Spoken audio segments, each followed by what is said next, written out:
Hello everyone, welcome to Vidyashree academy. I hope you are doing well. हम आज discuss करने वाले हैं स्पोर्ट्स के सेक्शन के अंतर्गत जो इंटरनेशनल और नेशनल प्लेयर्स बहुत अधिक चर्चा में रहे हैं। चूँकि स्पोर्ट्स का सेक्शन जो है वो हर एक एग्ज़ाम के लिए काफ़ी महत्वपूर्ण है, इसलिए इससे एक या दो क्वेश्चन आपके एग्ज़ाम में आ सकते हैं। तो स्टार्ट करते हैं। अंतर्राष्ट्रीय स्तर पर जो चर्चित खिलाड़ी रहे हैं, सबसे पहले है कामी रीता शेरपा। नेपाल के पर्वतारोही हैं कामी रीता शेरपा। फिर इनको हम क्यों पढ़ रहे हैं? क्योंकि इन्होंने विश्व की सबसे ऊंची चोटी जो है माउंट एवरेस्ट, उस पर 26 बार चढ़कर विश्व का नया रिकॉर्ड बनाया है। तो एमपीपीएससी का अगर आपने पैटर्न देखा होगा तो स्पोर्ट्स से रिलेटेड इस तरीके के क्वेश्चन वहाँ पर पूछे जाते हैं। तो एक एक नाम को बहुत अच्छे से याद कर लेना है ताकि एग्जाम में हमारा क्वेश्चन गलत ना हो। कामी रीता शेरपा। कामी रीता शेरपा का संबंध कहाँ से है? तो इनका संबंध है नेपाल से। और इन्होंने कौन सी चोटी फतेह की है? तो माउंट एवरेस्ट जो है वो 26 बार इन्होंने चढ़कर क्या किया है? रिकॉर्ड कायम किया है। आपको माउंट एवरेस्ट की हाइट कमेंट बॉक्स में लिखकर बतानी है। सेकेंड नाम है रोजर फेडरर। ये नाम आप सभी से परिचित होंगे, टेनिस के एक बहुत ही महान प्लेयर हैं। क्वेश्चन पूछा गया है कि रोजर फेडरर का संबंध कहाँ से है? तो ये स्विट्जरलैंड के खिलाड़ी हैं। स्विट्जरलैंड के रोजर फेडरर ने टेनिस से संन्यास ले लिया है, इसलिए चर्चा में रहे। तो आपसे पूछा जा सकता है, दो क्वेश्चन बन सकते हैं यहाँ पर कि रोजर फेडरर किस देश से संबंधित हैं? तो आंसर होगा स्विट्जरलैंड। और क्या खेलते हैं? तो टेनिस खेलते हैं। नेक्स्ट जो नाम है वो है सेरेना विलियम्स। अमेरिका की टेनिस खिलाड़ी हैं सेरेना विलियम्स। इन्होंने 23 बार ग्रैंड स्लैम चैंपियनशिप जो है वो जीती है। और इन्होंने अभी क्या कर लिया है? टेनिस से संन्यास ले लिया है, इसलिए ये खिलाड़ी बहुत अधिक चर्चा में रही। नाम क्या है? Serena Williams. कहाँ से इनका संबंध है? तो ये अमेरिका की प्लेयर हैं। क्या खेलती हैं? टेनिस खेलती हैं। कितनी बार ग्रैंड स्लैम जीत चुकी हैं? तो 23 बार। ये सारे फैक्ट हमें याद होने चाहिए।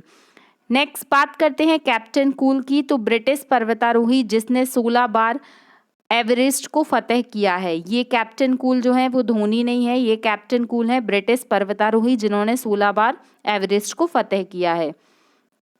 नेक्स्ट जो नाम है वो है बोरिस बेकर। ये पूरे विश्व में नंबर 1 टेनिस खिलाड़ी जिन्हें हाल ही में दिवालियापन अपराध के कारण 2.5 साल के लिए कारावास की सजा हुई है। इतना महत्वपूर्ण नहीं है, इसे आप स्किप कर सकते हैं। नेक्स्ट जो नाम है वो है क्रिस्टियानो रोनाल्डो। 117 अंतर्राष्ट्रीय फुटबॉल गोल के साथ सर्वाधिक गोल करने वाले खिलाड़ी। मोस्ट इंपॉर्टेंट फैक्ट है, याद रखिएगा, क्रिस्टियानो रोनाल्डो को 117 अंतर्राष्ट्रीय फुटबॉल गोल के साथ सर्वाधिक गोल करने वाले खिलाड़ी ये बन चुके हैं। आई होप इतने इंटरनेशनल प्लेयर आपको याद हो चुके होंगे कि ये क्यों चर्चा में रहे हैं। और चूंकि एमपीपीएससी में प्रीलिम्स के एग्जाम में ये अलग से यूनिट में डिफाइन है चैप्टर, इसलिए हमें इसको पढ़ना पड़ेगा।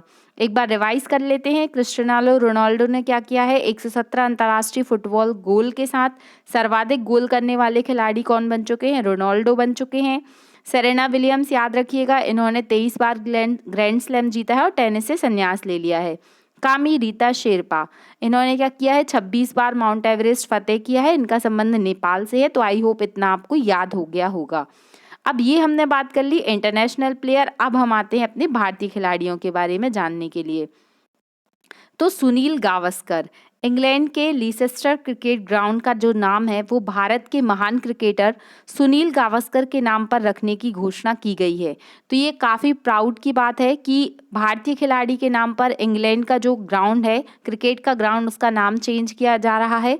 तो ये प्रश्न आपके एग्जाम में पूछा जा सकता है कि कहाँ का ग्राउंड का नाम चेंज हुआ है। तो इंग्लैंड का नाम क्या है? लीसेस्टर क्रिकेट ग्राउंड का नाम सुनील गावस्कर जी के नाम पर रखने की घोषणा की गई है। नेक्स्ट नाम है जो है वो है सुरेश रैना। पूर्व भारतीय क्रिकेटर सुरेश रैना ने क्रिकेट के सभी प्रारूपों से संन्यास लेने की घोषणा की है, इसलिए काफ़ी चर्चा में रहे थे। तो ये नाम आपको याद रखना है। सत्येंद्र सिंह लोहिया, मध्य प्रदेश का एक ऐसा नाम जो एग्जाम में आपको देखने मिल सकता है। सत्येंद्र सिंह लोहिया मध्य प्रदेश के क्या हैं? तो पैरा तैराक हैं। सत्येंद्र सिंह लोहिया आयरलैंड में नॉर्थ चैनल पार करने वाले एशिया के पहले तैराक बन गए हैं। तो आपसे क्वेश्चन पूछा जा सकता है कि सत्येंद्र सिंह लोहिया का संबंध किस खेल से है? तो याद रखिएगा, एक पैरा तैराक हैं। और इन्होंने क्या कारनामा किया है? तो आयरलैंड में जो नॉर्थ चैनल है वहाँ पार करने वाले एशिया के ये पहले तैराक बन गए हैं। सत्येंद्र सिंह लोहिया का संबंध मध्य प्रदेश के किस जिले से है, आपको ये कमेंट बॉक्स में लिखकर बताना है। नेक्स्ट नाम है झूलन गोस्वामी। भारतीय महिला क्रिकेट टीम की दिग्गज और तेज गेंदबाज झूलन गोस्वामी ने इंटरनेशनल क्रिकेट से संन्यास ले लिया है। याद रखिएगा, झूलन गोस्वामी क्या खेलती हैं, तो ये क्रिकेट की खिलाड़ी हैं और इन्होंने क्या किया है, इंटरनेशनल क्रिकेट से संन्यास ले लिया है, इसलिए काफ़ी चर्चा में रही। झूलन गोस्वामी का क्या ऐसा रिकॉर्ड था जिसको याद किया जाता है, अगर आपको पता है तो आप कमेंट बॉक्स में लिखकर बता सकते हैं। नेक्स्ट नाम है ऋतुराज गायकवाड़। महाराष्ट्र के ऋतुराज गायकवाड़ ने विजय हजारे ट्रॉफी में 1 ओवर में 7 छक्के लगाने से अपना कीर्तिमान स्थापित किया था। तो याद रखिएगा ये नाम, ऋतुराज गायकवाड़ अभी काफ़ी चर्चा में रहते हैं। तो इन्होंने क्या किया है, जो क्रिकेट की ट्रॉफी होती है विजय हजारे ट्रॉफी, उसमें 1 ओवर में 7 छक्के लगाने का रिकॉर्ड कायम किया था। अभी अभी आईपीएल में 5 छक्के लगाने का जो रिकॉर्ड बनाया है वो कौन से खिलाड़ी ने बनाया है, ये आप मुझे कमेंट बॉक्स में लिखकर बताएंगे।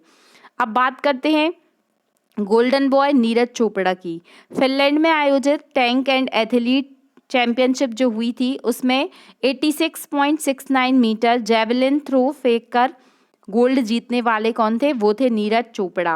और नीरज चोपड़ा ने डायमंड लीग प्रतियोगिता में सिल्वर मेडल लेके आए और विश्व एथलीट चैंपियनशिप में 2022 में पुरुषों की भाला फेंक में इन्होंने क्या जीता, रजत पदक जीता।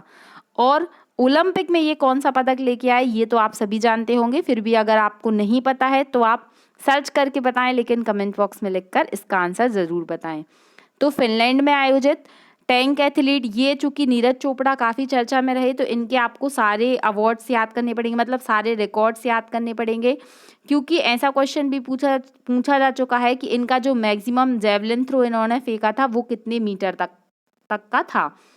तो फिनलैंड में आयोजित हुई थी जो चैंपियनशिप, उसमें इन्होंने 86.69 मीटर तक जेवलिन फेंका था और गोल्ड मेडल जीता था। डायमंड लीग में भी इन्होंने सिल्वर पदक जीता और विश्व एथलेटिक चैंपियनशिप में भी पुरुषों की जो भाला फेंक प्रतियोगिता थी उसमें ये सिल्वर मेडल लेकर आए। नेक्स्ट जो नाम है वो है क्लाइव लॉयड। तो क्रिकेट के खेल के प्रति उनकी सेवाओं के लिए इनको कौन सा सम्मान मिला है, नाइटहुड सम्मान से इनको नवाजा गया है। और ये कहाँ के खिलाड़ी हैं, तो ये वेस्ट इंडीज़ के खिलाड़ी हैं क्लाइव लॉयड, ये नाम भी याद रखिएगा। फिर बात करते हैं आमर्ड डुप्टेलेस, जो भी इनका प्रोनाउंसिएशन हो आप देख लीजिएगा। ओलंपिक चैंपियनशिप स्वीडिश खिलाड़ी, ये मुझे इतना इम्पोर्टेंट नहीं लग रहा है, इसे आप स्किप कर सकते हैं। जसप्रीत बुमराह, एक टेस्ट मैच में 1 ओवर में सर्वाधिक रन बनाने का रिकॉर्ड कायम किया है जसप्रीत बुमराह ने। नेक्स्ट नाम है सकीबुल गनी, बिहार के हैं ये सकीबुल गनी। प्रथम श्रेणी क्रिकेट में मैच में पदार्पण मैच में 13 शतक लगाने वाले विश्व के पहले खिलाड़ी बन गए हैं। देखिए इस तरीके के नाम हम हल्के में ले लेते हैं लेकिन एग्जाम में यही नाम आपको मिल जाते हैं। इनका संबंध कहाँ से है, सकीबुल गनी का बिहार से हैं और जो प्रथम श्रेणी के क्रिकेट मैच होते हैं उसमें इन्होंने क्या है 13 शतक लगाया है, तो ये नाम आपको याद रखना है। नेक्स्ट जो नाम है वो है ड्वेन ब्रावो का। आईपीएल में सर्वाधिक विकेट लेने वाले खिलाड़ी ड्वेन ब्रावो जो हैं, इनका संबंध कहाँ से है, तो ये वेस्ट इंडीज़ के प्लेयर हैं और इन्होंने लसित मलिंगा का क्या है रिकॉर्ड तोड़ दिया है, तो इनका नाम भी याद रखिएगा। और लास्ट जो नाम है वो है सीजे ओज़ाह, ये डोपिंग के कारण काफ़ी चर्चा में रहे लेकिन ये भारत के खिलाड़ी नहीं है तो ये एग्ज़ाम में नहीं पूछा जाएगा, तो ये आपको याद रखना है इतने नाम। आई होप आपको ये इंटरनेशनल और नेशनल प्लेयर्स जो चर्चा में रहे वो याद हो चुके होंगे। एक बार और अगर याद नहीं होंगे तो एक बार फिर से वीडियो देख लीजिएगा और इस तरीके से हम स्पोर्ट्स करंट अफेयर पूरा कंप्लीट पढ़ेंगे क्योंकि ये महत्वपूर्ण है। अगर आपको ये वीडियो अच्छा लग रहा है तो अपने दोस्तों तक शेयर करना है। चैनल सब्सक्राइब नहीं किया तो चैनल सब्सक्राइब करना है। Thank you so much. जय हिंद, जय भारत।